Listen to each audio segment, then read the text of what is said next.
Head over to miniaturemarket.com where they have thousands of board games at discounted prices, and you can sign up for product alerts. Hello my friends, it's the Game Boy Geek here. Now recently I got to go on a really cool trip, one that it's been a bucket list of mine for the longest time, and I've almost went the last few years but didn't, but I finally got a chance to go. So I'm gonna sort of tell you about it as I'm on the way to the airport here in just a moment, because I think a lot of people that I've talked to have always wanted to go here, so here we go.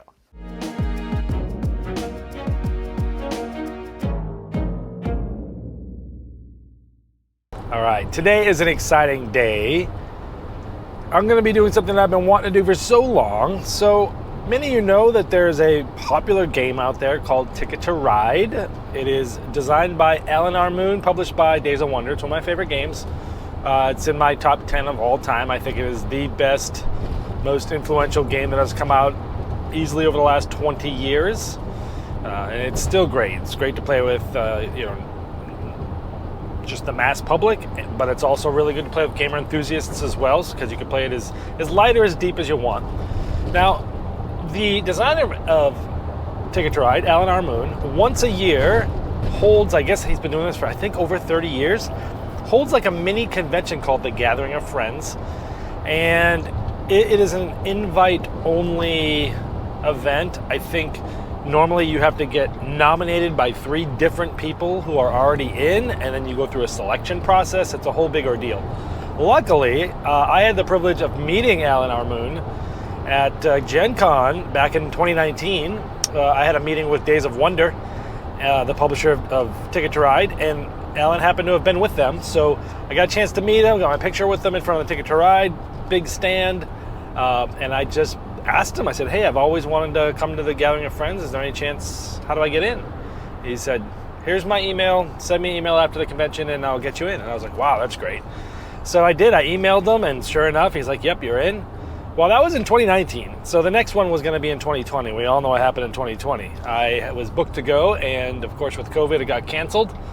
It has run the last 2 years in some capacity, but I was not able to make it there were some family health reasons going on and stuff that I couldn't get away from home. So I wasn't able to go, but now things are more back to normal, with health both in the family and here, just generally speaking. So I'm able to finally go. So in the last couple of trips I've tried to take, as you've seen in some of my vlogs, I've had to cancel at the last minute due to, issues with my dogs. My Greyhound Sox had to cancel going to a convention out at Bezier Games headquarters last November, and then just a few weeks ago, Dice Tower West, I was supposed to go to that, and just had some issues with the dogs at the literally last minute. I had everything packed and everything, so I've had my fingers crossed today that, like, oh my gosh, please, please, please, like, I want to go. This has been one of those bucket list items that I've always wanted to do, is go to Alan Moon's convention. So this is going to be so cool. I'm so excited. All of my game friends or industry friends that I ask, hey, you going to be at the gathering? A lot of them are like, how'd you get the invite? It's like one of those things everyone's like, I've always wanted to go. I feel like this is going to be one of those conventions. It's going to be more just hanging out and playing games, which I don't do very often at conventions. Usually when I go to a convention, I'm working, I'm running around, I'm trying to get all the latest games, I'm trying to, meet with publishers, see what's coming up, just create content. But this one's going to be hopefully a relaxing one. It's in the Niagara Falls area, so I'm hoping, I heard it's like really beautiful, that you can walk over to the Canadian side. I did bring my passport, and I heard it's like really beautiful, so I'm hopefully going to get you some footage of that. I did not bring the drone because I already checked the airwaves out there, and you cannot fly the drone within about a mile of the falls anyway, so I didn't bring it because you can't fly it there. So, but what I'm expecting is, it seems like most of the people, or a lot of the people, or maybe even 50% of the people that are there, are industry professionals. These are other content creators. These are publishers. These are designers. These are industry professionals that I know. So I'm looking forward to sort of having a chance to hang out and spend time with them without the craziness of conventions around, It's one thing to be at Gen Con or one of the other big conventions and be able to talk to them for a minute at the booth with all the craziness going on around you. But it's something else to be able to just be able to, hang out and actually relax and hang out with them and play games with them and stuff. So I'm really, really looking forward to this. A couple weeks, as soon as I get back, The week after that is Gamma, the Gamma trade show. I'll be going to that. Hopefully I'll be vlogging with that too. And that's another way to be able to, you know, see what's coming up for the rest of the year. But I'm really excited. I'm on the way to the airport. My car just dinged that I'm low on gas. I almost never get low on gas, but I was running around yesterday like crazy trying to get ready, and I just forgot to get it. So we're on the way to the airport now, and hopefully I'll give you some B-roll shots of the traveling down there. We'll check in with you later.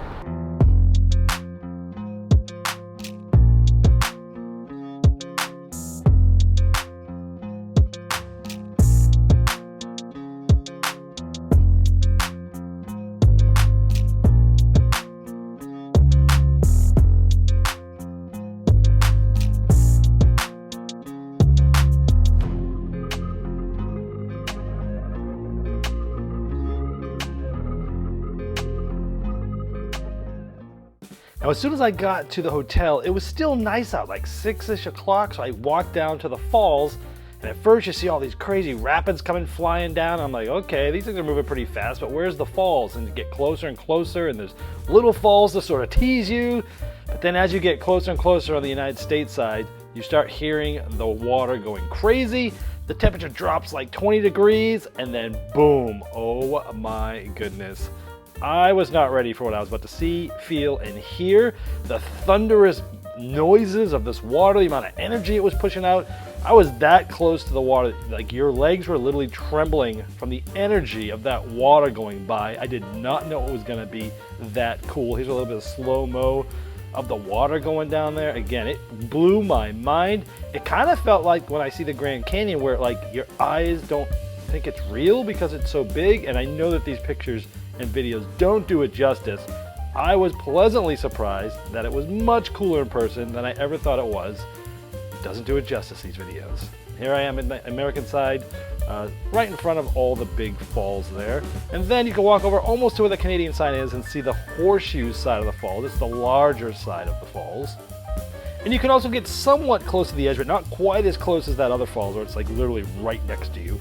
But again, it just looks so big and thunderous, and it was amazing. All the mist coming up. Oof, it was quite a sight with the sun coming by right through the city. It was amazing. So before the gaming started the next morning, I walked to the pedestrian bridge to enter Canada, and I got to sit down on the sort of boundary line between the two countries. But as you're walking across this bridge, you get some amazing views of both of the falls. That was the one behind where I was yesterday. So the left is the American side, the right is the Canadian side. Those are the two huge falls there. They're both interesting at their different vantage points, but the one way in the end there, the horseshoe one, when you're close to it, for me was the best view. There it is right there. The water coming down didn't even look real. It looked like a Hollywood vortex made that a ship was about to go in. And again, I know these videos don't do it justice, but it is truly an amazing thing. One of the most amazing things I think I've ever seen in nature.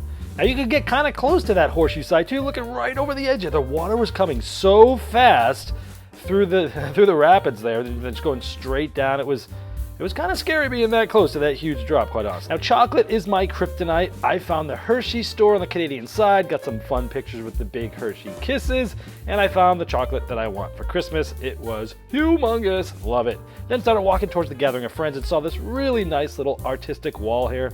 Let's fall in love, which is a great thing to have there right by the falls, because it's, it's a double entendre meaning there. It was just a cute little colorful, sort of retro looking thing there. It was pretty cute. Finally got into the hotel there to the gathering of friends, and the hotel's really nice. This is like walking into the game room almost. There's a fish aquarium overlooking the pool. It was really nice, and then through those black drapes was where the gaming hall was. Now, I saw tons of friends there. Designer Daryl Andrews of Sagrada fame. We got together and talked a little bit. I always love seeing Daryl, even when I'm not even looking at the right side of his camera. And it would not be a game convention if you didn't get bunny-eared by Eric. It was funny, I went up to him, I was like, Eric, all right, let's get a picture. Just do the bunny ears, because you're going to do it anyway, so I'm just going to lay down and let you do it. He's like, well, that's not fun. But it was great to see Eric there. I also got to play a game that Eric was co-designing with Phil Walker Harding from Australia, who I'd never met before. This is the only convention in America he's comes to because it's so far away. But I finally got to meet one of my favorite designers, Phil Walker Harding, and again, played a game of his that he's co-designed with Eric Lang. Ooh, baby, that's it. I can't say much more about it other than It was fun. I also got to play Kazuka with Phil Walker Harding. This is essentially like a cooperative version of Liar's Dice, if you will. It was a fun time. And no convention would be complete without the podfather of gaming, Stephen Bonacore. And of course, I had to get Bonacore. He is the Richard Dawson of board gaming, who was an old host of Family Feud back in the day. He used to kiss all the contestants. I got to teach Mr. Bonacore Millie Fury, and I know this picture was like as we were picking up, so it looks kind of weird, but I want to get a shot before we finished it. And yeah, Bonacore liked it. He's going to look it out in the future. I also got to play a secret game from Bonacore that he's involved with, not from the publisher rank, but from the designer rank. I can't say anything about it, but he's got something big planned for later this year. I then ran into Gordon Hamilton, the designer of Santorini. I actually, honestly, didn't know what he looked like. He noticed me and came over and we started talking. And it was great to meet him and talk to him about Santorini. And I just did a video about the new cooperative expansion, the Riddles of the Sphinx. So we had some fun times talking about how that was created and how the Kickstarter was doing. And then we ran into Mr. Friedemann Fries himself with the green hair. I've always wanted to meet him. To see him in person was just so fun. And actually, Friedemann, myself, and Gordon Hamilton all played a prototype card game of Friedemann Fries's that is, by the way, amazing. And I asked Friedemann, I said, how long has this been under development? And he said, 2 weeks. And I had 2 weeks. Oh my goodness, how often does that happen? He goes, almost never. So it's amazing. It's going to come out maybe next year. Keep your eyes out for a little card game from Friedemann Fries. It's going to be amazing. But it was awesome to talk to Friedemann, talk to him about his prototypes, about some of the games I love of his. It was a really cool experience. And of course, I got to see the man of the convention, Mr. Alan Moon, designer of Ticket to Ride. He's the one that puts on this whole event and been doing it for, I think, 30 plus years now. It was great to get a chance to talk to him both about games and about where he lives in New Orleans, because I love jazz and things like that. It was funny. He came around the table one time when I was playing with Bonacore, and Bonacore was giving Ticket to Ride crap just for fun, and then I started yelling at Bonacore, telling him all the reason why Ticket to Ride's amazing, and Alan looks at Bonacore and goes, see, this is why I like Dan. It was just fun. It was great to hang out with the one, the only Mr. Alan Moon. Then got a chance to play My Shelfie, which is also co-designed by Phil Walker Harding. It's kind of like Connect Four-ish style game where you're dropping tiles in your big bookshelf. Then got to play a really cute game, Dumb Ways to Die. It has adorable artwork. It's sort of a fun, just little mass market take that game. It's just silly and fun. I got to play Red Cathedral that I've never played but always wanted to because I love rondelles. And then I played it a second time with the expansion, and I don't think I'll ever play with the expansion again. It's just not that great. I like the base game better. Matago was there, and they taught me this amazing two-player abstract strategy game, Orion Duel. It's coming out, I think, at Essen. I was so impressed with this game. It's very free, very unlimited replayability. You're trying to get from one side to the other side or connect 4 galaxies with your own color, either orange or blue, or you can win by connecting 3 black holes to the other player's color. Very tactical. It was amazing. I cannot wait for this to come out. Now, I've been a huge fan of Ethnos, the game, like many people. Well, they're getting ready to release a new implementation of that called Arcos Society. Now, it's set with this exploration theme, and I was super excited to play this. Instead of having a map with area control, it's more going up Euro tracks with double-sided boards, so you got a lot of replayability, having to play a certain amount of cards to get to the next level in the track, and some of the points go up and down, some of them go down to up, some of them go all over the place. So different strategies for different types of cards and lots of different things. I'm supposed to be getting sent a copy of this to check out pretty soon. Can't wait to play it a little bit more. Then got a chance to play Pollen, which is a Reiner Knizia card game put out by All Play. This was a delightful, beautiful thing with Beth Sobel art where you're trying, basically it's area control to try to get butterflies, beetles, and bees. And it has a twist on the Knizia style scoring. This one was adorable and a lot of fun. However, the biggest hit here for me was an unannounced Euro surprise. That's literally what was on the box, and don't read into what is on that box. It was just a broken box that they were using to carry the prototype bits around. From David Certi and Simone Luciani. If you don't know them, look them up. They've done so many games, these guys. They have your Euros and stuff like that. Well, they are co-designing a really heavy Euro, 3 hours-ish for 4 players. And this is purposely blurred because they wouldn't even tell us the title. But all I can say is that I'm not big into heavy games. We played the 3-hour game one night. We all woke up the next day and we're like, we got to play it again. So I borrowed it from them. We played it again. Second time we played 3 players and we finished just at 2 hours. This is a mind bender. It is going to be, mark my words, the biggest strategy hit of this year. And I think this game is going to be in the top 100 of Board Game Geek within a couple of months of coming out in North America. And I think by the end of next year, this will surpass even Barrage, which currently is at 33 on the Board Game Geek rankings. This is the best heavy game I've ever played. I also got to walk over to the Canadian side again at night. It's like beautiful, like almost a carnival scene with all the different shops and arcades and restaurants. Because of some fans of mine, Michelle and Lloyd, contacted me. They saw I was in the area. They lived on the Canadian side. They did not have passports. So I walked over there, met them, went to a restaurant, had a bite to eat, and we played some games. It was fun meeting some fans. And another reason why I wanted to go there at night as well was to check out the falls at night, because I heard it's beautiful when it's lit up, and yes, it is. It looks so different at night than it did in the daytime. But man, what a beautiful city at night there. And that was my trip. All right, now before I get to my final thoughts, I want to let you know that if you like my content, there's now ways to get bonus content like first impression videos well before a review will come out, or for many games I don't even end up reviewing. You can even vote for which games get reviewed on the channel. You can also see me opening up packages and getting content earlier than everyone else. Well, if you like that, you can check it out at patreon.com/GameBoyGeek. All right, well, I hope you enjoyed me taking you along with me through the airplane, through the falls, and then seeing the different people and the experiences that I had while there.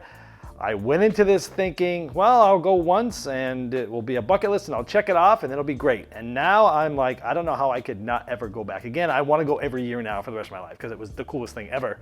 It really was just an amazing, amazing experience to be able to see all these designers that I had not met before that are big names from overseas, from Australia and Germany and all this, and being able to actually play their upcoming games and prototypes and such. And wow, I wish I could have told you more about what I actually saw. Unfortunately, I can't. That's just the nature of this beast. But I hope you enjoyed this, and if you like these vlogs, let me know of what other style or what other vlogs you'd like me to see. I've been taking trips in the van and such lately. Let me know which places you'd like me to visit and what you'd like to report on with these personal vlogs. This has been the Game Boy Geek, breaking down barriers, growing relationships through board games by helping you find the next one you'll love. Game Toppers not only transforms your existing table into a high-quality gaming solution, but they now offer full leg kits and dining cover solutions for the full table application. Paired with over 20 styles of thematic game mats in 11 different sizes from notable board game artists like Vincent Dutray, collapsible cup holders, and real cool accessories, experience what thousands of other gamers enjoy by upgrading every game you play with a Game Topper system. Save hundreds of dollars on Game Topper package deals that are in stock now for immediate shipping at GameToppersLLC.com or click the link below.